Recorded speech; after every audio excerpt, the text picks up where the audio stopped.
Suella Braverman quite rightly said Sir Keir was in bed with Just Stop Oil donors. It was £350,000 that Dale Vince handed over as a wealthy donor. Tory chairman Greg Hands has accused him of legitimising the group by giving in to them and demanding that he give back the cash that he's taken for the Labour Party from members of that group. Let's speak then to Howard Cox, founder of Fair Fuel UK. What on earth is he doing? Hello, Mark. Hi. Mark, before we start, it's a real privilege to be on your show. I mean, you're a true legend in the world of sports broadcasting. I'm a big fan, mate. Oh, thank you very much indeed. Slightly out of my comfort zone here, which is why I've got expertise like yourself on it. I mean, enjoying this and getting to the heart of these matters. But this is something that I for an awful long while have thought. I just don't understand why we think, or parts of our country think, that we shouldn't be using our brilliant resources, particularly with the world where it is with Putin and everything else at the moment, and bring on the money that we can make to help all of our lives better by the gas and oil we have within our shores.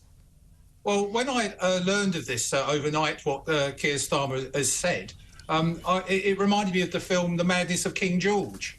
Doesn't Starmer want to win the next election? I mean, it's ludicrous. It's political and economic insanity off the scale. I mean, chucking the most workable solution to lessen the cost of living crisis, i.e. keeping fossil fuels, he's pushing UK PLC and all our lives into terminal decline, all based on an ill-informed, virtual signalling, very possibly green agenda.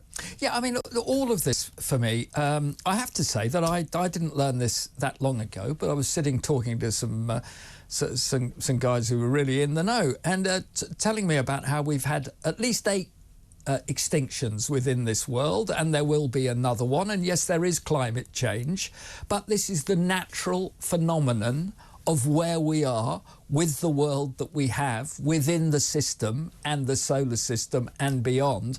And these things happen.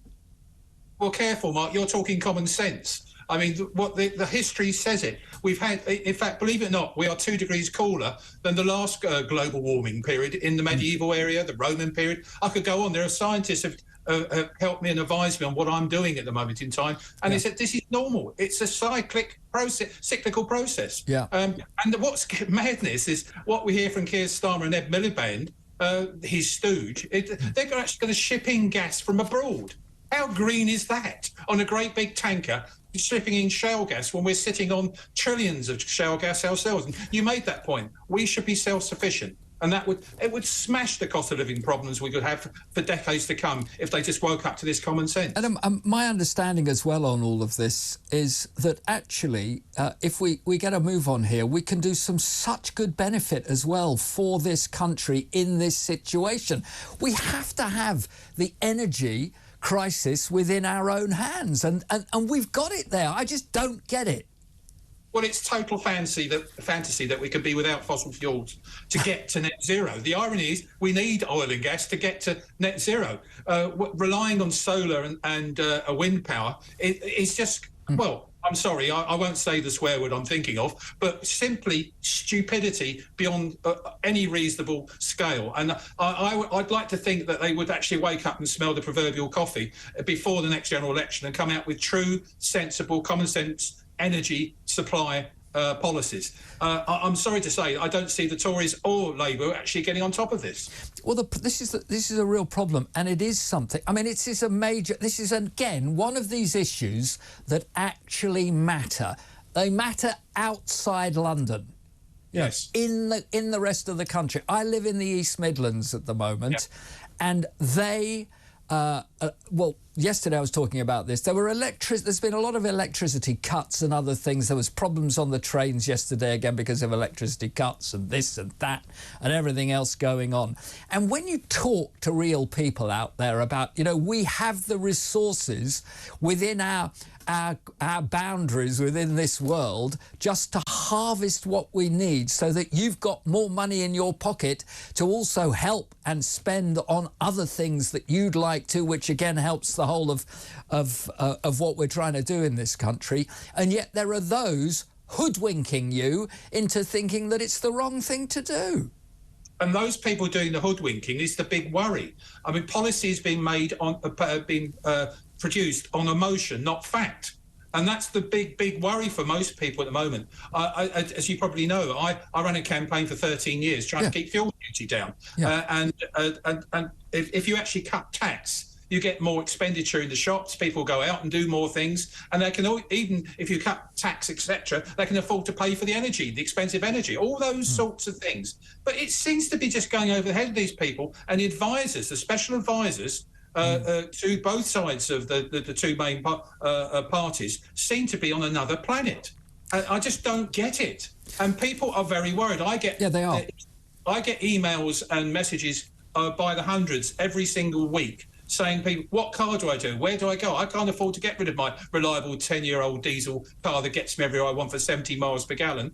But I've got to buy an electric vehicle and I can't do this. I just come off my driveway. I've got to pay £12.50 in a ULEZ charge and all those sorts of things. And that's coming to a city right across the country. So it's not just London-centric. It's hitting everyone. No, and the other thing with all of that, and we never hear this from Sir Keir Starmer and the like, is, of course, once you've had your first electric car and you've got a battery that's going to be worthless and got to be stacked somewhere else, and nobody is ever going to buy second-hand electric cars, we're in trouble.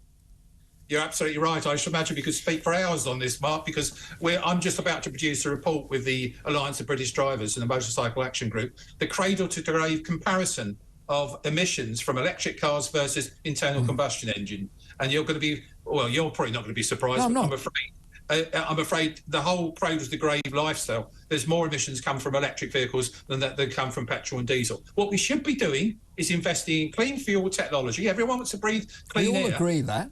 Yeah, but we should actually clean petrol and clean diesel. 10 years ago, it was twice as much emissions coming as they are today from HGVs. They've got their act together. They've halved their emissions. Why are we not doing this with technology that's available here today rather than draconian political edicts coming from governments saying we can't do this, we've got to jump on the electric vehicle altar of, well, I don't know how to present it. It's ridiculous. And do you not think that in the end, this is the likes of Sir Keir Starmer, is that really they don't care where they get their money from, and all they want to do is to spend it anyway. So, you know, when you hear about these things, here is something that they should also take on board, because this is actually nothing but a profit for the UK in business.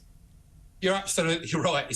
And interesting, the money that's coming from Dale Vince is actually, he's made his wealth through exploiting subsidised green technology. I'll say it again, subsidised. Yeah. We didn't ask for that. No one's asked for us. And that's another factor. No one has consulted us the way the biggest, in the case of where I'm working for, the biggest stakeholder are 37 million UK drivers. They've never been asked the direction of travel. I'm sorry to use the pun, but that's the fact. We need to have some consultation and sensible science fact and get rid of the emotion. But the thing is, you might as well just get ahead and do all of this as well with the people that really matter. This is half the problem that we've got at the moment. We seem to pander too much to too many people who want to stop things in this country, as opposed to let everything, whether it's oil, traffic or whatever, flow freely.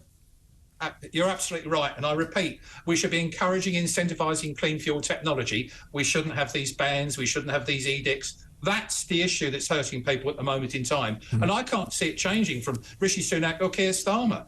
No, well, I know. I know exactly that, and I know that you're very much part of the Reform UK party and everything, and there are now choices out there for everybody in what they deal with and what they do, and I think that everybody has to be able to have their say.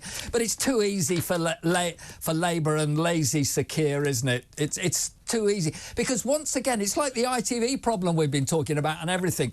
Everybody wants the easy way out to make it look as if they are the cuddly people who are going to save the planet, save the people, and in the end we know that all Labour are going to do is to spend whatever money they possibly can and leave nothing left if they were to get back in.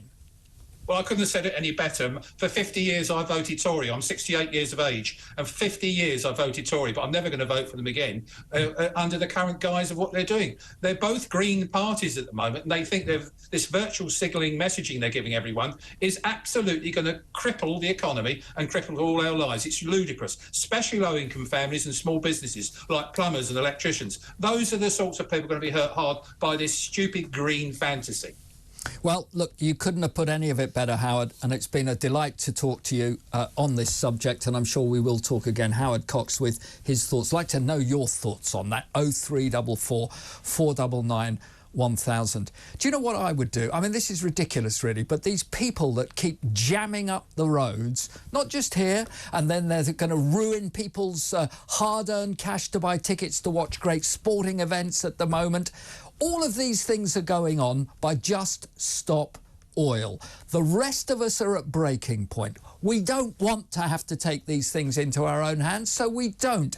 But we're playing the game while they're not playing the game. And they don't have any intention on playing the game. And Sir Keir Starmer doesn't have any intention on playing the game. Sir Keir Starmer is trying to look after Sir Keir Starmer. He doesn't really want to commit himself too much to anything that is reality, because he thinks that's the way for him to sneak in through the back door. Mind you, Rishi Sunak's got one or two things to answer. At least he's catching a plane out to see Joe Biden, and that will be full of fuel. But we have the ability in this country to make this problem go away. And it's not by putting solar panel farms up and down the country, where most of the area that they're in isn't going to see any of that electricity anyway, because Amazon are probably going to just use it in one of their defunct factories. That's the way these things are going. They've been buying up the land.